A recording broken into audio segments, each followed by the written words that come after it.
Alors, pour répondre, c'est une question à la fois difficile, mais qui est intéressante, parce qu'elle permet d'aborder tous les aspects en fait, de ce qu'on fait. Je ne suis, non, surtout pas, et en tout cas pas préhistorien, plutôt géologue.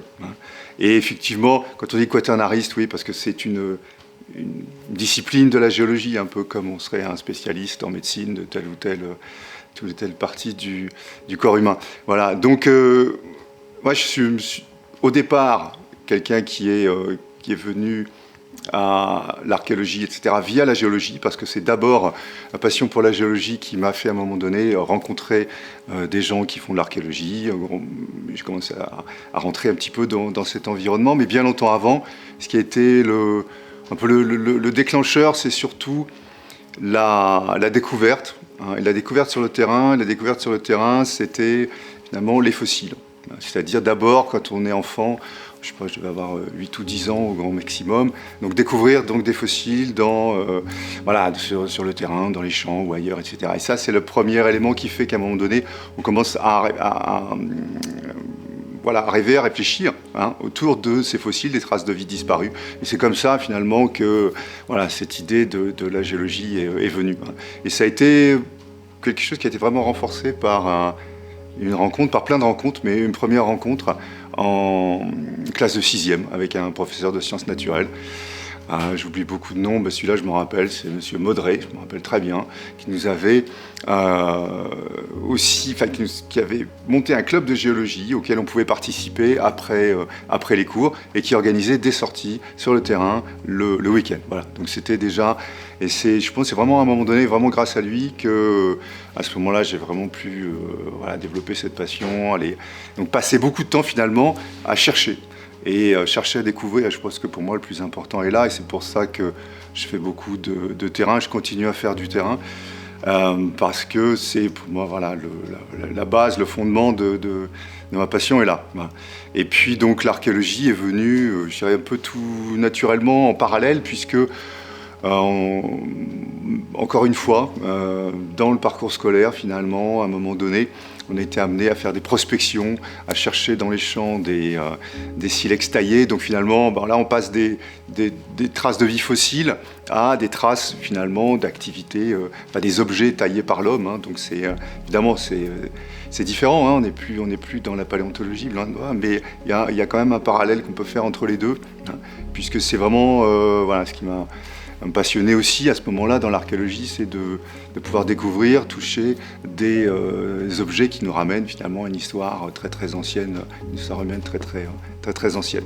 Voilà un petit peu comment tout ça est parti. Et c'est vrai que donc, voilà, je me définis plutôt comme géologue puisque c'est ma formation. Je fais d'abord un parcours de géologie à l'université d'Orsay, etc. Et puis à un moment donné, et d'ailleurs quand j'ai réfléchi un petit peu, c'est un peu grâce à l'archéologie, avec laquelle j'avais déjà des contacts, j'avais fait des fouilles archéologiques, etc. Finalement, après cette maîtrise de géologie, où j'étais un peu comme dans le brouillard à un moment donné, et il s'est ouvert l'opportunité en fait de participer à un débat à Lille avec le professeur Jean Sommet, malheureusement disparu maintenant, et qui a été donc un peu mon mentor, et avec lequel j'ai vraiment découvert à la fois le quaternaire, les Leuces, et puis toute cette recherche en fait très pluri- ou interdisciplinaire, qui caractérise vraiment ce qu'on fait sur le quaternaire, c'est-à-dire l'association entre des gens qui travaillent sur les sédiments, d'autres sur les pollens, les mollusques, etc. Et puis les archéologues qui travaillent sur les silex taillés. Voilà, tout ce monde rassemblé sur un seul site. Ça a été quand même aussi vraiment ce que j'ai découvert dans cet environnement, à partir du moment où je suis rentré dans cette formation à Lille, et puis ensuite donc la thèse de doctorat, et puis tout un parcours relativement long, assez chaotique d'ailleurs par moment, qui m'a amené à rentrer au CNRS en 93. Voilà.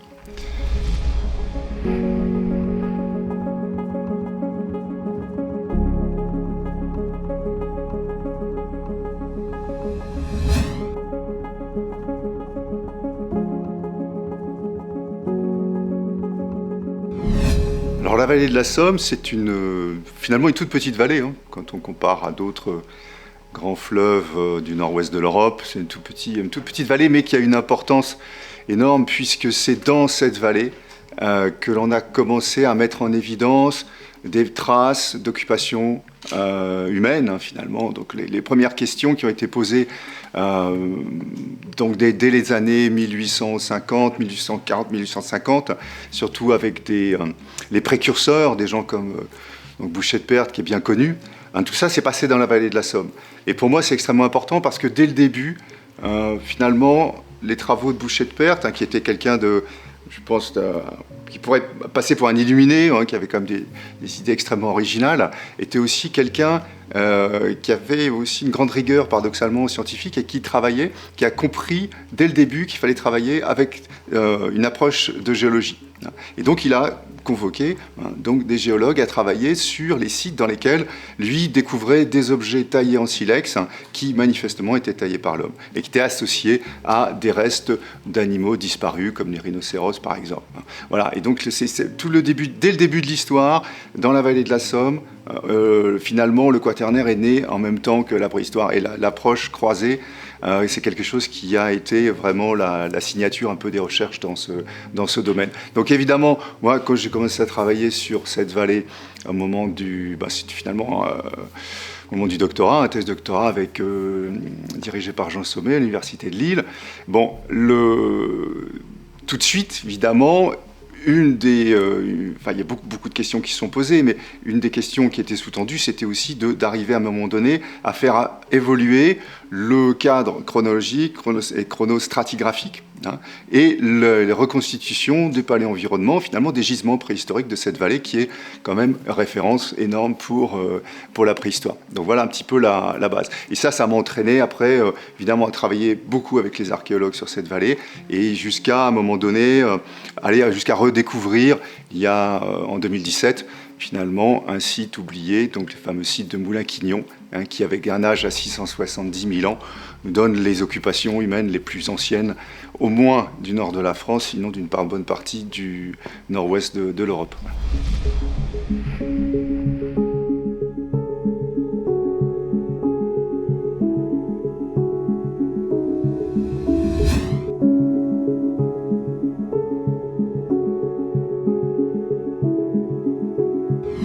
Alors les Leuses, c'est un monde, c'est un univers, hein, et souvent quand on parle de Leuses, on parle souvent de Leuses ou de séquences Leuses-Paléosol, parce que ce qui est important, et ce qui était depuis très longtemps hein, finalement reconnu, c'est que finalement on a des alternances dans les sédiments récents, dans les coupes de terrain qu'on peut étudier. On a des alternances entre des périodes où se mettent en place donc, des leuses qui sont plutôt des sédiments extrêmement fins, transportés par le vent, donc dynamique éolienne. On peut les comparer à un sable extrêmement fin, voilà, quelque chose qui est transporté par le vent pendant les périodes froides, en milieu hyper découvert. Et puis quand le climat change et qu'on repasse dans une période de type interglaciaire, tempérée, un peu comme celle qu'on connaît actuellement, sur ce leuze se forment des sols. Donc par altération, augmentation de la quantité de la formation des argiles, la concentration des matières organiques, tout ça fait qu'un sol se développe sous l'effet de la végétation notamment et des climats sur le Leuze. Donc ça marque une période tempérée. Et puis quand on repart sur une période froide, voire une période glaciaire suivante, on va à nouveau avoir donc mise en place de Leuze. Et donc finalement quand on regarde les grandes coupes de Leuze, on a une lecture vraiment de la cyclicité climatique à grande échelle, hein, c'est-à-dire ce qu'on appelle les cycles de Milankovitch, hein, donc cycle glaciaire, interglaciaire, et on peut lire ça sur les falaises par exemple. Là, on en parlait tout à l'heure, mais je reviens de Bulgarie, où on a été travailler sur des grandes séquences de Leuze comme ça, sur 25 ou 30 mètres d'épaisseur. On va voir finalement une bonne partie des successions des cycles glaciaires, interglaciaires, qui sont enregistrés sous forme de couches de Leuze, altération paléosol, nouvelle couche de Leuze, paléosol, etc.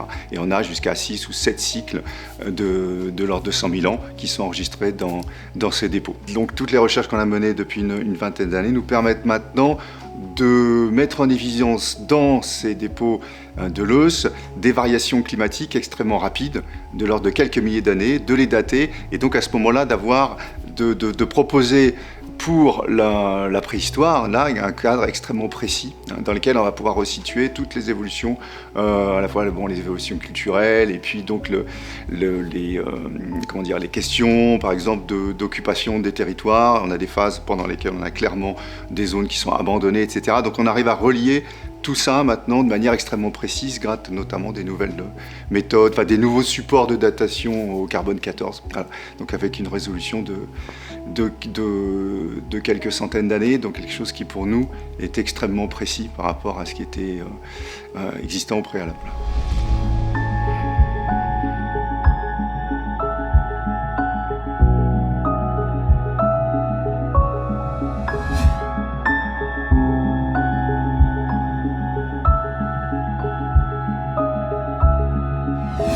C'est une question difficile parce qu'il y en a beaucoup et puis c'est assez distribué sur une aire géographique assez large, hein, puisqu'en gros, notamment, enfin surtout pour les recherches sur les Leuses, ça nous amène de la Bretagne, hein, de la baie de Saint-Brieuc jusqu'au moins en Ukraine, voilà, donc ça fait en passant par la Serbie, la Pologne, la Hongrie, etc., et plus récemment la Bulgarie. Donc voilà, dans tout cet ensemble-là, il y a quand même un site qui est extrêmement important parce que c'est le point de départ d'une vraie, enfin pour moi une vraie révolution dans l'approche et dans la façon dont on a commencé à travailler sur les Leuses. C'est le site de Nusslohr en Allemagne qui est situé près d'Heidelberg et qui est donc un site qu'on a découvert dans une très grande carrière qui exploite des calcaires, mais sur lesquels donc repose une couverture de plus de 20 mètres de Leuze, qui correspond uniquement à la dernière période glaciaire, donc quelque chose qui est extrêmement dilaté.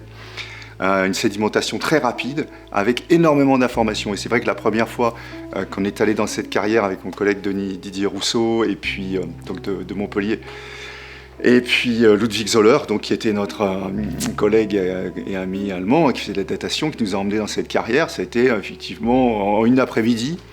On a couru partout, voir toutes les coupes, parce qu'il y avait vraiment énormément de données nouvelles. Des choses que j'avais jamais vues avant, clairement, dans cette carrière-là. Et tout de suite, automatiquement, derrière, il y a eu une réflexion. Et en quelques jours, on s'est dit, voilà, dans cette carrière, à cet endroit, on peut mettre en évidence d'une manière vraiment totalement originale, justement, presque toutes les variations climatiques rapides, millénaires, qui sont ce qui caractérise maintenant clairement l'enregistrement climatique de référence pour le dernier glaciaire. Et ça suivait, c'était en 1995, donc ça suivait finalement juste de 2 ans la découverte de ces variations climatiques rapides dans les glaces du Groenland, hein, sur les grands carottages de glace qui ont été faits au niveau du Groenland et qui ont été aussi complètement révolutionnaires, hein, parce que finalement on est passé d'une vision de variation climatique cyclique assez lente, hein, assez, moyennée, hein, quelque chose qui a, avec la succession des différents stades isotopiques, hein, donc un signal climatique assez mou, hein, à quelque chose de beaucoup plus bruité, en dents de scie, avec des variations très rapides. Et ça, cette vraie révolution qu'il y a eu dans les référentiels, finalement, évidemment, elle nous a influencés, puisque voilà, dès qu'on a commencé à regarder les coupes de Nusslohr en détail, on se dit, voilà, là, il y a au moins, il y a un endroit où on va pouvoir démontrer cette connexion avec le Groenland, donc avec finalement un impact climatique extrêmement global, hein, puisque c'est la référence qu'on a utilisée ensuite dans toutes les questions de paléoclimatologie du dernier glaciaire.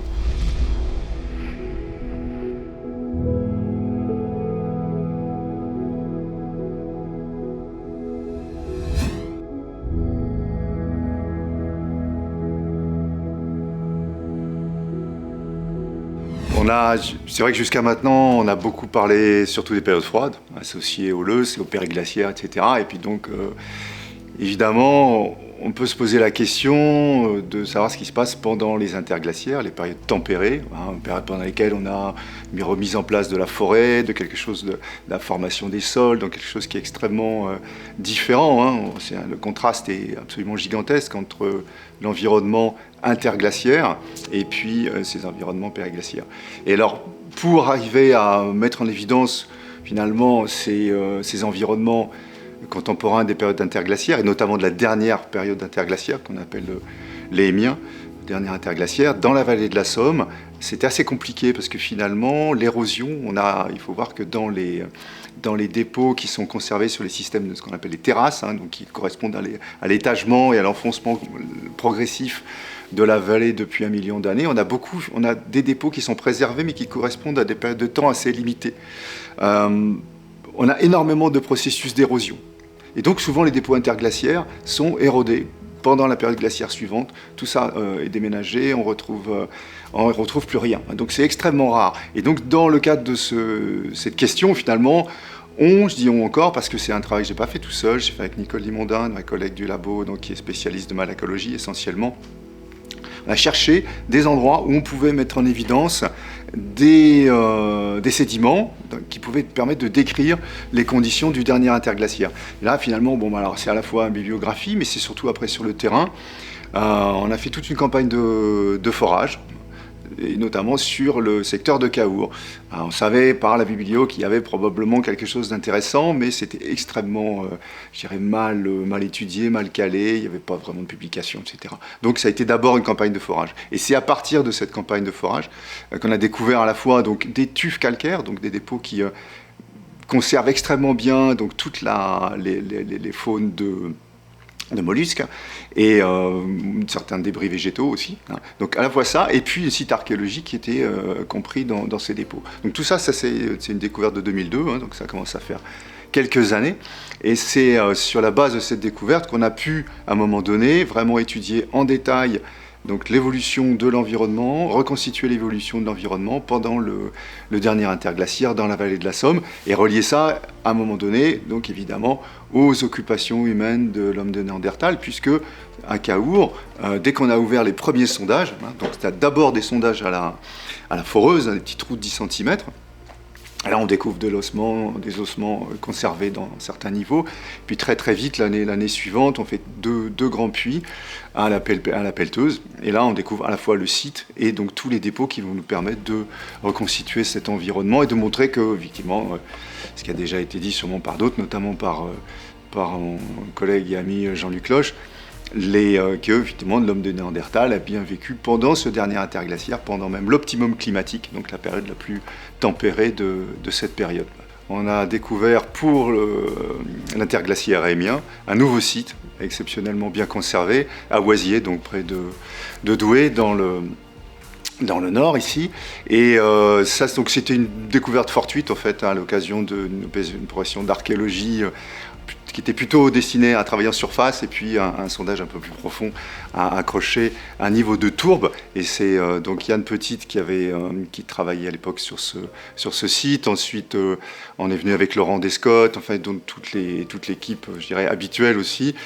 Donc Luc Valin, et puis David Hérisson. Enfin donc tout de suite, il y a une équipe qui se met en place autour de ce site, hein, et on a vu très très rapidement qu'il s'agissait bien donc d'un site qu'on pouvait dater du dernier interglaciaire Rémien. Et par rapport à Cahors, ce qui est extrêmement important, c'est que si à Cahors on a des niveaux archéologiques ultra bien conservés dans des niveaux carbonatés avec surtout des mollusques, hein, qui donnent donc des escargots qui donnent une indication sur l'environnement, sur le site de Cahors il n'y a pas de préservation de pollen, donc pour décrire la végétation c'est quand même assez complexe, voire impossible, alors qu'à Oisier, on a des dépôts de tourbe, des dépôts organiques qui ont hyper bien conservé, donc à la fois les pollens, mais aussi les fragments de bois.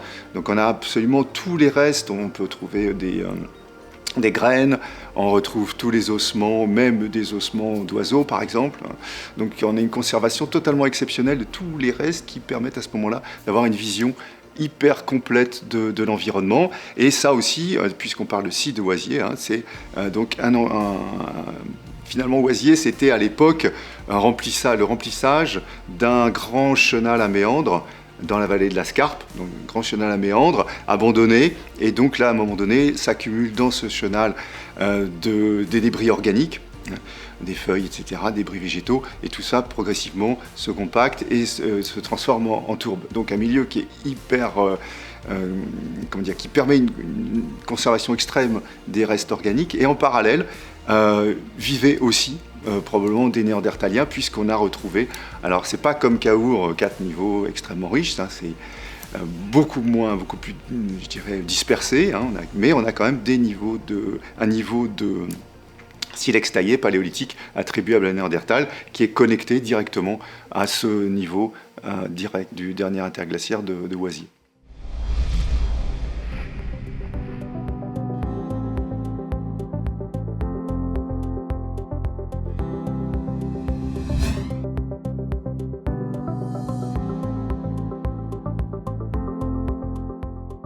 Alors oui, grand navigateur, c'est peut-être un peu excessif, hein, je suis plutôt un amateur, comme on dit, éclairé.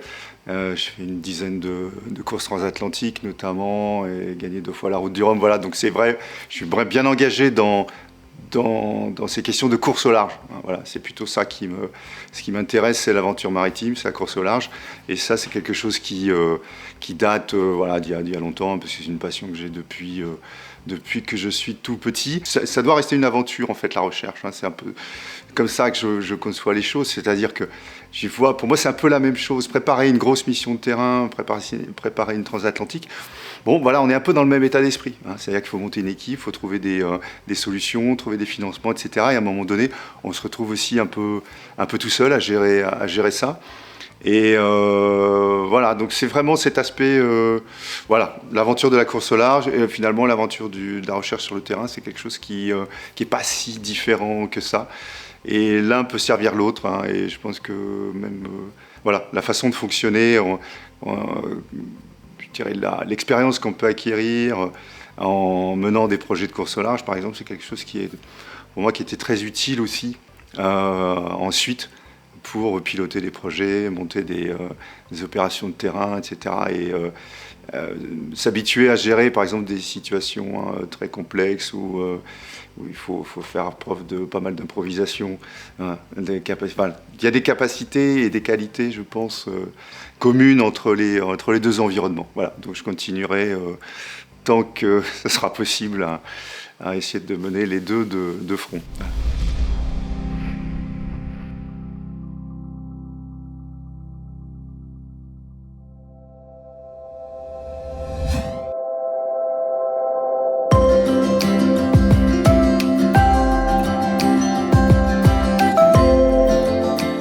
C'est un peu ce que je disais tout à l'heure, c'est un peu pour moi, c'est ce qui m'intéresse, c'est le voyage dans le temps, hein, voilà, c'est tout.